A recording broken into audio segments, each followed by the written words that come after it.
Yo, it's your boy Logos, and today I want to react to Jordan Peterson giving his thoughts on Andrew Tate. From my memory and experience of watching Jordan Peterson, I wouldn't say he'd probably be a big fan of Andrew Tate and the stuff, the allegations of the sex trafficking and such and so forth. That definitely doesn't help his case. But Jordan Peterson always comes off as a mature, stoic, and under control type of guy, and that's even the case when you're talking to somebody that disagree with him. He's never yelling, he's never screaming, he's never trying to intimidate anybody. He just argues his points. He uses logic and facts and reasoning, and he also try to empathize with people. I do believe that Andrew Tate and other red pill guys like him, like Fresh and Fit, and others, like some that I do watch myself, at least for entertainment purposes, they do give good advice every now and then, but I don't agree or sign on or I don't know, instill everything they say because oftentimes it's hard for them to live by the stuff they preach. And just because it works for them doesn't mean it works for me. And just because they say something is possible or it's true doesn't mean it is. These people will sell you something just so they can keep getting you, I don't know, attention, views, donations, subscriptions, anything like that that helps them build up their brand and be more successful and get money. I wouldn't buy a course from anybody, but that's just me. If I wanted advice or information dealing with women or relationships, I'll listen to Patrice O'Neill, his Dr. Philip type stuff. I could talk to my father, my grandfather.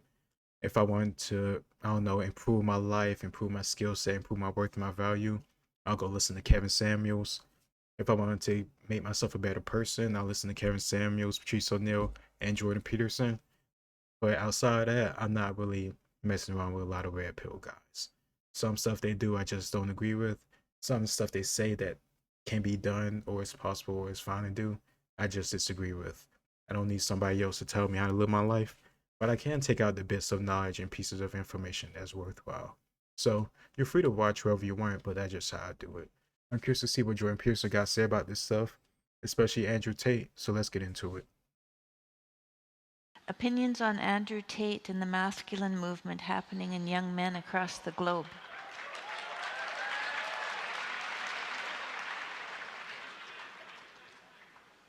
Well, I really haven't said anything about Andrew Tate, and I probably won't tonight. But, but, well, I'll make a few comments about the Andrew Tate phenomenon. I would say is that the mystery is there is a mystery in relationship to Andrew Tate, and the mystery is why is he so popular? And I think part of the reason he's so popular is because he doesn't easily bend a knee, so to speak. That's And true. it isn't obvious to me that he doesn't bend a knee because of his stellar moral character, but because I'm not particularly, what would you say, impressed by what he's done on the sex business front. It seems to me a bit on the pimpy side, let's say. And I'm not a great admirer of pimps. So, wait, even if they're the electronic version. And so, but I don't know that much about the details of his life. And apart from that, rather casual diagnosis, I'm going to leave it alone. But there is a mystery there. And the mystery is, why has he captured the public imagination?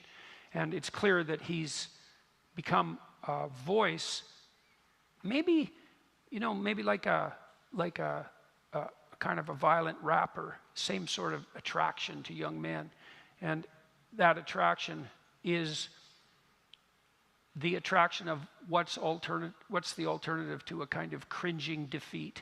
And so maybe a forthright aggression is a preferable alternative to a cringing defeat. And I have some sympathy for that viewpoint, So, and I think Tate at least stands for that. And apart from that, I don't know enough about him or what he's done or what he stands for to comment. And so we'll leave it at that.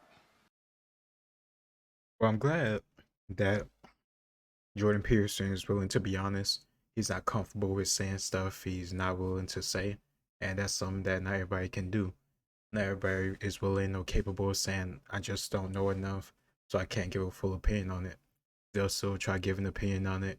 That way they can go with the popular opinion or try to say radical stuff for the sake of being radical and getting headlines. But he just keeps it smart, simple, and logical. I can completely understand his not supporting of Andrew Tate, quote unquote, pimping those girls on like OnlyFans and stuff like that, because that's just not the person Jordan Peterson is. He's a man of high character, and that's why I think he's somebody that young men can look to for leadership, advice, such and so forth. I think he's an upstanding guy, and from everything I've seen and listened to over the past 7 or 8 years, he's been pretty, I don't know, honest and consistent. And he has a lot of empathy for people. He doesn't just try to hate people and say they're pieces of shit, this and the other. He really tries to understand them, have empathy or sympathy for them, and that's not something everybody have nowadays. Oftentimes, people just want to lash out or try to make someone feel bad or worse for the sake of clicks, views, or whatever. But I'm glad you said I can understand not one of, I think what it said, a cowardly defeat or something similar to that. Like he understand why guys would like Andrew Tate, because in some ways he does voice some stuff that guys go through. He may not always put in the best words. He might not always say something I agree with, but he has said some stuff in the past that I think is true, and it just makes sense when you look at the world. Not everything is built on your feelings.